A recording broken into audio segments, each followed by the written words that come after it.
Homiladorlik vaqtingizda tug'ruqxonaga 2-3 marta soxta dardlar bilan borib qaytib kelganmisiz?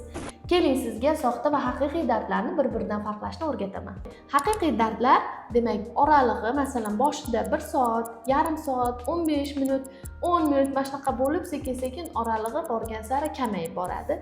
Ushbu dardlarning intensivligi borgan sari kuchayib boradi va ushbu dardlarni davomiyligi, masalan, boshida 10 sekund, 15 sekund, 20 sekund bo'lgan bo'lsa, sekin-sekin intensivligi, davomiyligi kuchayib boradi. Masalan, 20, 25 sekund, 30 sekund mana shunaqa qilib davom etadi. Soxta dardlarda bo'lsa, bu dardlarning oralig'i deyarli bir-biridan o'zgarmaydi. Masalan, yarim soat, 1 soat oralig'ida bo'ladi va bu dardlarning intensivligi va davomiyligi kuchayib bormaydi.